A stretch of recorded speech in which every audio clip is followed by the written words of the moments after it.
Fala meus amigos e amigas palmeirenses, estamos aqui novamente para trazer mais um vídeo no canal com as últimas informações do Verdão.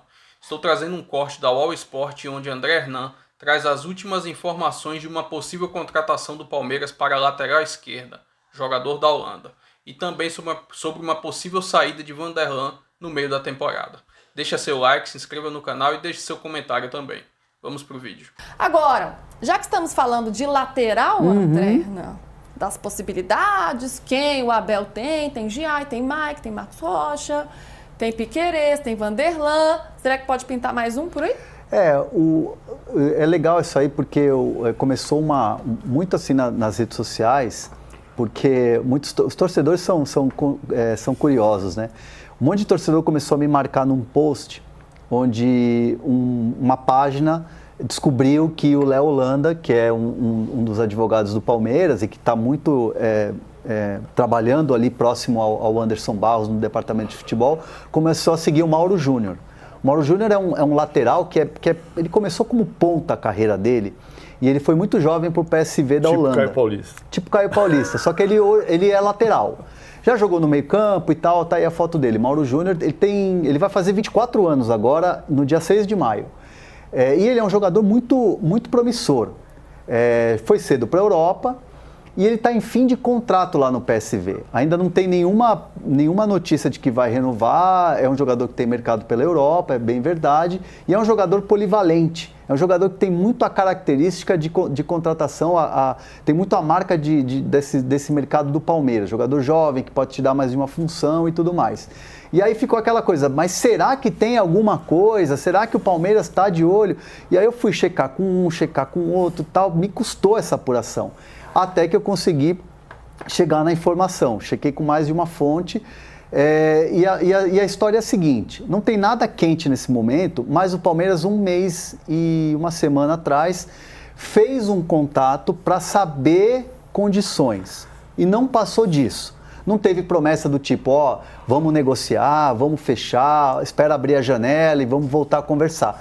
Foi um telefonema, uma ligação. Não me disseram se foi telefônico ou de vídeo, mas foi uma ligação falando assim... Foi um foguinho no Instagram? Foi um contato. E aí ficaram sabendo das condições e a história parou ali. Então assim, o Palmeiras soube das condições e é um lateral, pensando que o Vanderlan é um jogador que tem mercado, né, na janela próxima pode pintar oferta, o Piquerez é um jogador de nível de seleção, que vai para a Copa com o Uruguai, tem mercado, e o Caio Paulista está emprestado. Então, assim, o Palmeiras está de olho num jogador nessa posição. E por que não o Mauro Júnior pode ser esse jogador?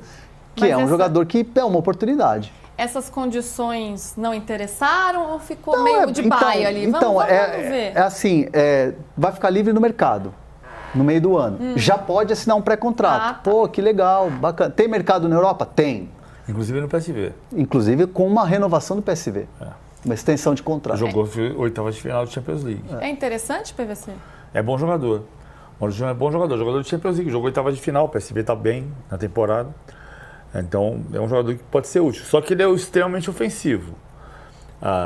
Entender o que vai acontecer. O Piquerez é indiscutível na lateral esquerda do Palmeiras hoje. Sim. Enquanto ele estiver ali. Como fez falta quando estava machucado, né? Nossa. E voltou, tanto que ele voltou rápido porque precisava dele. O Vanderlan, eu acho o Vanderlan um bom jogador, mas a torcida torce o nariz para ele. Então, é um jogador. Só que o Mauro Júnior é um jogador meio Caio Paulista. Ou seja, ele tem uma formação de ataque e às vezes pode defender, precisar dele um pouco mais na defesa. Agora, tem um que já chegou e já está treinando, hein? Lucas Evangelista. Aliás, você soube primeiro aqui no De Primeira, porque a gente trouxe passo a passo André Hernan com essa apuração, PVC junto também. E trouxemos aqui no De Primeira essa contratação do Lucas Evangelista junto ao Red Bull Bragantino. O Fabinho foi para lá, ele chegou, já fez o primeiro treino. Já tem alguma avaliação inicial? A gente já sabe que ele não pode jogar o Campeonato Paulista, até por ter atuado pelo Red Bull. Aliás, isso contribuiu, inclusive, para que ele chegasse nessa janela agora, nessa janela extra. E aí, qual foi a avaliação inicial? Ele vai ser apresentado amanhã, vai ter uma coletiva de apresentação à 13h na Academia de Futebol. Ele já fez 3 treinos. Esse é o Luigi, né? Esse é o Luigi. Esse é o Luigi. Esse é o Evangelista. Esse é o Evangelista. E assim, ele treinou no time reserva, fez um trabalho e muito trabalho de campo reduzido, aquela coisa de, esse trabalho aí que você está vendo aí, campo reduzido ali e tal. E a avaliação é boa. É muito mais um período, uma primeira semana de adaptação. Ele teve algumas conversas com o Abel, mas conversas mais rápidas ali. Como é que joga aqui? Como é que você jogou aqui? Falaram também sobre a experiência que ele teve na França. O Evangelista pôde contar para o Abel também um pouco do que ele viveu lá no futebol francês, mas foi tudo muito rápido. Assim, o Evangelista está maravilhado, né? Ele já tinha jogado com alguns atletas do Palmeiras, né? Ele jogou com o Emi Martinez no próprio Red Bull Bragantino, então ele teve um contato ali. Então, assim, é um período de adaptação, mas ele está, assim, se sentindo na Disneylândia, porque ele queria muito jogar no Palmeiras e muita gente dentro da academia de futebol falou assim, parece que ele estava aqui já há muito tempo, porque ele chegou chegando mesmo. Ai, que bom, né? E que bom que deu certo essa negociação, ele passou por aquele susto, né? Teve um probleminha ali um probleminha não, né? Teve uma questão ali no exame clínico dele, no exame médico, a negociação uma alteração. Exato. A negociação ficou parada por um tempo, ele viveu aquela ansiedade toda, que bom que deu certo, então agora feliz da vida e, claro, podendo contribuir para o Palmeiras.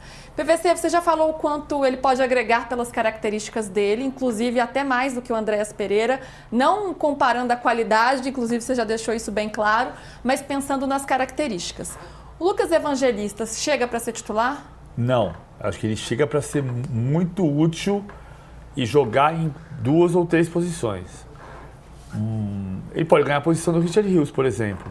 Você vê que uma comparação que explodiu depois do gol do Corinthians contra o Palmeiras foi o Zé Rafael dando o bote para fazer o contra-ataque do gol de Barueri do Dudu no ano passado, no ano retrasado, e do Zé Rafael tentando dar o toque de letra e armando o contra-ataque pro Memphis. O Lucas Evangelista, o Richard Rios é muito talentoso, mas às vezes decidir a jogada a mais. O Lucas Evangelista decide. Então ele vai participar do elenco e pode ganhar a posição. Você vai ganhar a posição? Acho, em princípio não. Em princípio, o Abel gosta muito do talento que tem o Richard Rios, mas o Lucas vai disputar a posição. Uma briga boa, né? E tem um detalhe importante também, óbvio que o Palmeiras vai disputar o Mundial e quer disputar o Mundial de Clubes com todo o seu elenco, não quer se desfazer de nenhum jogador, mas o mercado vai olhar para o Richard Rios. Os jogos que ele tem feito na Colômbia, os jogos que ele tem feito no Palmeiras, e o Mundial vai ser uma vitrine muito grande para o Richard Rios. Então o Palmeiras já está preparado, isso é informação, tá? O Palmeiras já sabe e já está preparado para receber propostas da Inglaterra pelo Richard Rios. Olha, aí o cenário vai ficando mais claro, né? E o Lucas Evangelista pode aproveitar essa brecha, de repente, com uma saída e já... Essa contratação é uma contratação já... Com essa leitura de cenário, Com essa leitura de cenário. Com esse planejamento. Até mesmo porque também teve a saída do Zé Rafael, que era uma reformulação natural, e o Palmeiras queria esse jogador. E trouxe o Emi Martinez, que é uma posição mais de primeiro volante, mas também faz esse segundo volante. Tem o Aníbal Moreno. Então o Palmeiras fez circular ali jogadores que podem fazer essas funções. Tem uma troca de guarda no Palmeiras. O Palmeiras está mudando de time. E as pessoas não estão demorando para perceber isso, que isso tem a ver com a oscilação do time. O time joga uma partida boa, uma partida dominante, mas não consegue definir, uma partida mais ou menos, uma partida com derrota surpreendente. Tem uma troca de time. Então, a notícia é boa, inclusive.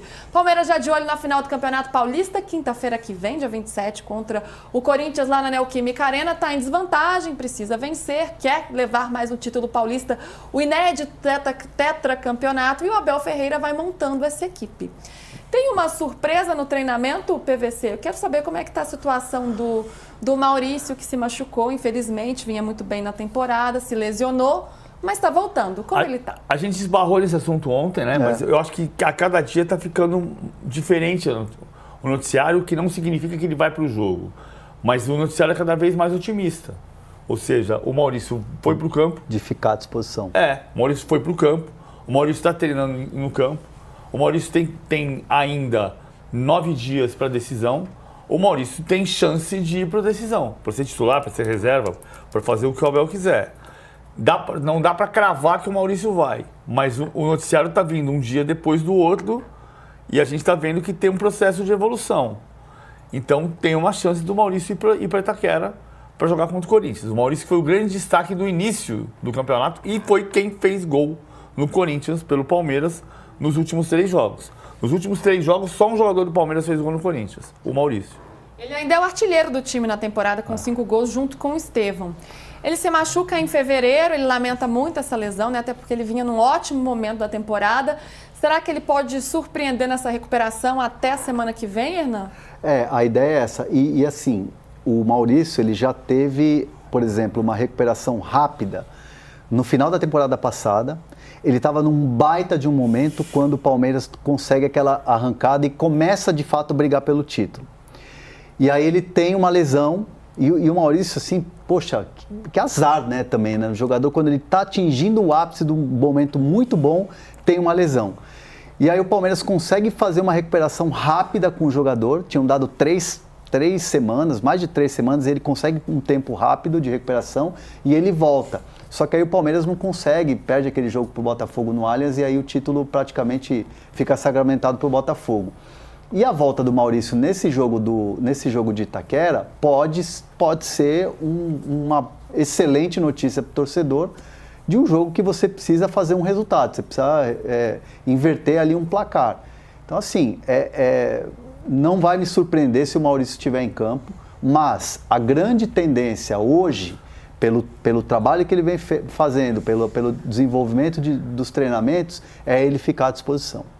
Essa é a boa notícia, mas agora tem a ruim. Marcos Rocha, lesão na coxa esquerda, tá fora da final. E aí, Mike entra, como é que vai ser isso? O Mike entra, a gente sabe que em relação ao jogo do ano passado, da final contra o Santos, só 3 titulares iguais. Com o Mike são 4 titulares iguais, o Everton, Mike, Murilo e Rafael Veiga. Parece que o time não mudou, mas mudou o time em comparação com um ano atrás. Menos de um ano, porque a final foi dia 7 de abril. E a final agora vai ser 29 de março. Então tem uma mudança importante. Eu acho que faz falta o Marcos Rocha. Grande parte da torcida está de nariz torcido com ele, mas ele jogou muito bem contra o São Paulo. Vinha jogando muito bem. Mas eu vi palmeirenses na redação lamentando muito, viu, PVC? Ele está na minha seleção do Paulistão, Marcos. Ele está muito bem nesse Campeonato Paulista, né? E assim, o Giai está um pouquinho atrás nessa corrida. O Giai é um jogador que chegou com muita expectativa, um bom lateral do São Lourenço, jovem, é um jogador que pode te dar mais de uma função dentro do campo, mas ele de fato é um jogador que acabou entrando no final da fila pela falta de confiança, pelas atuações que foram ruins, e o Abel, até para proteger o jogador, que é muito jovem e que o Palmeiras vê muito potencial, coloca ele no final da fila. E o Mike é um jogador que o Abel gosta muito. Só que o Mike é um jogador que tem uma característica ofensiva, né? Ele é um marcador, mas nas últimas temporadas ele tem dado ao Palmeiras muito mais uma característica ofensiva do que defensiva. Então vai ter que mudar um pouquinho o jeito ali. Tem vantagens e desvantagens. A desvantagem mais forte para mim é que o Marcos Rocha é o grande líder do time.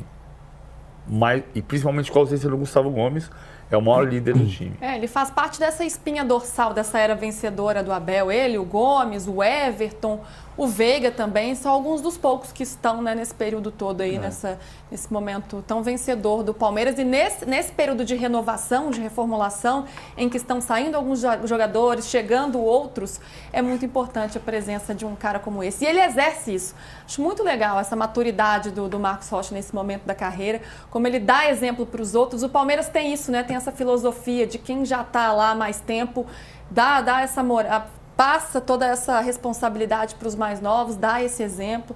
Então isso é interessante, faz parte dessa cultura desse Palmeiras vencedor. Everton falou sobre a expectativa para esse duelo que está por vir. Bom, eu acho que a decisão está totalmente aberta. Não era diferente também se a gente tivesse ganhado o jogo. A gente sabe que ele não ia ter acabado no último domingo, teria o próximo jogo, independente se a gente, óbvio, que queria ganhar na nossa casa, com o nosso torcedor queria fazer uma vantagem, mas a decisão está totalmente aberta. Esse grupo já mostrou o seu potencial e a sua força, principalmente a força mental do que pode fazer. A gente sabe que vai ser difícil, sabe que vai ser um jogo extremamente complicado, mas nós temos totais condições, nós estamos se preparando para isso e temos certeza que vamos fazer um jogo melhor do que foi o último, e o nosso objetivo vai ser lutar até o fim para sair de lá com o título.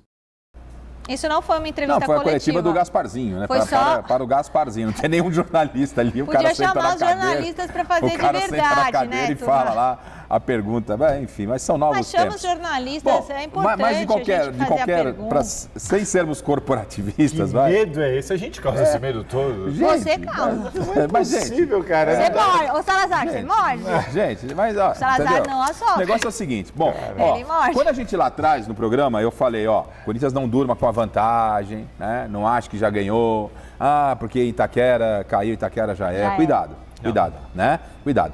O Abel, esse time do Palmeiras pode não estar com um desempenho bom, o Abel tá devendo, o Palmeiras tá devendo, mas o Palmeiras tem bons jogadores. O Zé Paes, domingo passado no Mesa Redonda, ele foi o primeiro a falar na possibilidade de Paulinho aparecer. Tá todo mundo lá com portões fechados, na final. Pode ser um elemento surpresa, não sei se para começar jogando ou não. Não é? Que elemento Entendeu? surpresa. Você pode ser. Podia essa semana pode que não ser. tem jogos, pôr a gente pra ir assistir um treino. Palmeiras só lá. tá treinando, quietinho. Abram então, as portas da esperança. Então, é isso. Não vacilem com o Palmeiras. Repito, o Corinthians tem uma boa vantagem. Para mim, é o favorito à conquista do título. Mas tem um Palmeiras trabalhando e o Palmeiras tem que ser respeitado. Rafa, a gente tem que pensar o seguinte. Vamos imaginar que o jogo no Allianz Parque tivesse virado o intervalo 1-0 para o Corinthians. Teríamos o segundo tempo. Alguém iria para o intervalo com a sensação de que o Corinthians já ganhou o jogo? É a mesma coisa. Não, só que agora você não tem 45 minutos, você tem 90. Então essa sensação, ela simplesmente não existe. E eu, pelo menos, creio que não tem nenhum palmeirense e nenhum corintiano que acha que alguém já ganhou. Ou que o Palmeiras vai virar, ou que o Corinthians já levou. Não é essas conversas de que alguém sanidade, pense assim. essas conversas de sanidade só acontecem quando tem dois corintianos ou dois palmeirenses conversando. Né? Não, porque aí ele fala do temor, né? Ai, meu Deus do céu, será que a gente vai ganhar? Mas quando tem outro, já ganhamos. Não é assim, Tim? Acho que não. Não é isso? Se o Tim pega um corintiano ali, ele fala, tem que tomar cuidado com os caras. Tá? Mas tem um Palmeiras na roda, já ganhamos de vocês e tal. Eu tenho o por aí contrário vai. também. Eu tô vendo lá na redação, os palmeirenses assim, ó. Para os corintianos. Não, isso aí vocês já levaram, já ficou muito difícil pro Palmeiras. Mas tá? isso aí é padrão. E os corintianos, não, nem negativo. Não tem, Ninguém tá cantando vitória antes da hora, zica não. reversa que chama, né? Zica reversa. Tá na zica Ninguém tá reversa. cantando vitória antes da hora E vamos para mais informações do Verdão. Como já está definido o grupo do Palmeiras na Copa Libertadores, vou trazer algumas informações desses adversários. E vamos pegar o Bolívia lá na altitude, né? Não tem jeito. Infelizmente caiu no nosso grupo no sorteio, mas agora vai ter que ir, né? Mas é um velho conhecido do Palmeiras. Na temporada de 2023, o Palmeiras enfrentou a equipe lá e perdeu até pelo placar de 3-1. No histórico dos confrontos, foram 6 jogos. 4 vitórias do Palmeiras contra 2 do Bolívar. Essas 2 lá na altitude. Já o outro confronto será com o Sporting Cristal, né? O Sporting Cristal enfrentou o Palmeiras somente 3 vezes na Libertadores, uma em 1962 e as 2 últimas na Libertadores de 2013. Na época que a gente tinha ganhado a Copa do Brasil em 2012, no ano seguinte a gente disputou a Libertadores. Nesses 3 confrontos foram 2 vitórias do Palmeiras e somente uma vitória do Sporting Cristal. E o último confronto do grupo é contra o Cerro Porteño, um velho conhecido do Palmeiras na história da Libertadores.